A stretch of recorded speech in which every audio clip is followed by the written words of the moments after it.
Mr. Ahmed Bilal Sufi, you are the expert here, but I believe the Indus Waters Treaty has no exit clause, maybe Article 12. It requires consent to terminate it. So when India declares it in abeyance, is that a legal act or a political fiction? And if the world lets it stand, what stops any upstream state anywhere from doing the same tomorrow?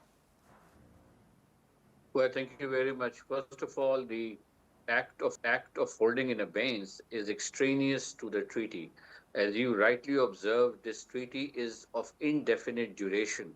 It is intended to last indefinitely till such time both the sides agree to amend it for any reason that they may negotiate separately, and for that a separate standalone treaty with the nomenclature of protocol will be signed, and that will then become part and parcel of that.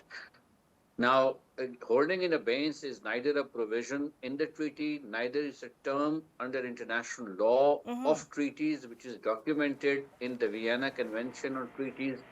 There, the words are suspension or termination with very specific legal implications. India has somehow used the term to create ambiguity, and that ambiguity is not helping India at all. Rather, it is documenting irresponsible behavior of India that a treaty of such significance, which divides a boundary, which is linked to a boundary of water, and which is so significant in its nature, it has strategic implication, and just simply sidelining it by a political narrative of holding it abeyance is not being recognized by any international community members or international organizations. Even the World Bank is of the considered opinion that it can't be held in abeyance. So I think India is creating a problem for itself. And if it is using Pahalgam as a correlation, as a cause of action, that too is absolutely misplaced, because you have to first attribute an act of terrorism to a certain state. Attribution is a very formal legal process under the ILC articles on state responsibility, which is International Law Commission formulation on when would you attribute a wrongful act to the state. That wrongfulness attribution has not been done by India, neither through investigation nor through proof, and global community recognizes that. So therefore, there is no basis to argue that Pakistan should be put to any kind of countermeasures of punishment based on suspension or holding in abeyance. Mr. Ahmed Bilal Sufi, if we strip away the rhetoric, what can India actually do to the water reaching Pakistan? Is this a threat Delhi can operationalize now, or an announcement of intent to build over the next decade the infrastructure that would finally give it a weapon it has never had? Well, actually, I'm afraid I have to give a legal opinion here that the threat is building up. India has freed its arms to undertake gradually construction of various projects and various dams and pondages upwards in its area with the clear intent.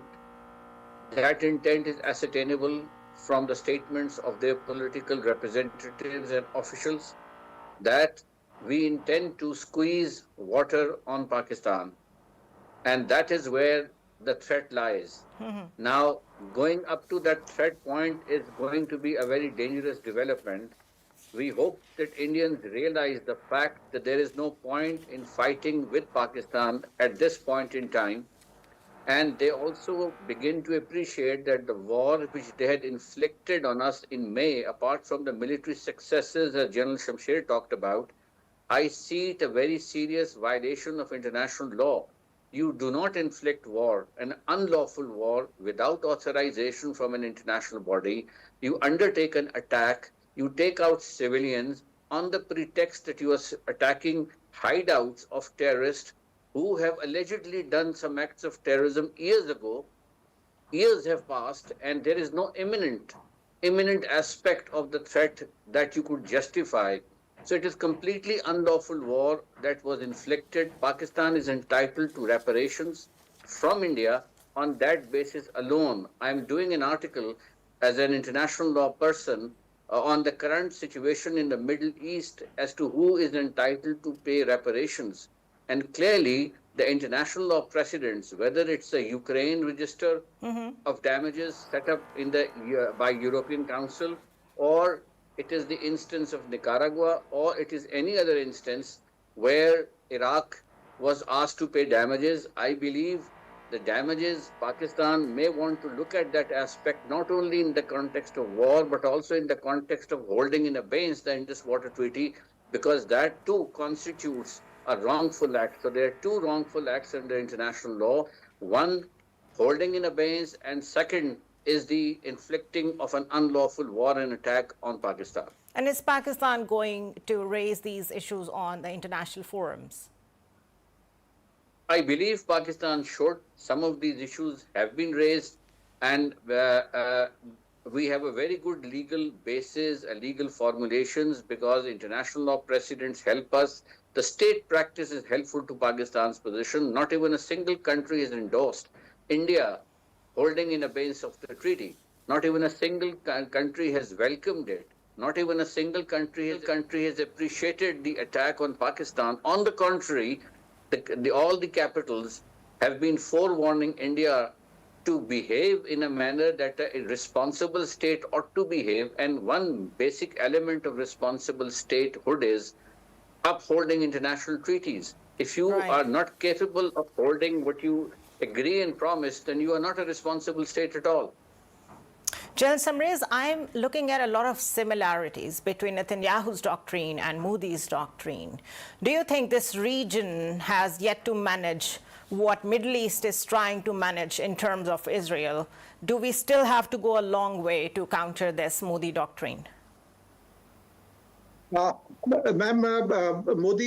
Prime Minister Modi had a typical pattern that they would carry out an operation, carry out a false flag operation, or even in the absence of any operation, they would just claim that they have carried out surgical strikes or those kind of things, and based on that, alleging Pakistan and going for escalation with Pakistan. So, in my view, right now, Modi felt emboldened because of strategic partnership that India had with the US. But the kind of embarrassment that Modi faced through Pakistan in May 25, and since then, India particularly has not been able to get out of this crisis. They are really trying to find an opportunity to redeem their honor, recover the prestige that they have lost. But the way President Trump and the US has been treating India, embarrassing them at every account, India has yet to really recover from the shortfalls or inadequacies that they had in the system in order to really go for any other misadventure. Right. Thank you so much, Major General Retired Samrez Salik and Ahmed Bilal Sufi. Thank you so much for being on tonight. I am Zunair Azhar. This was Decode.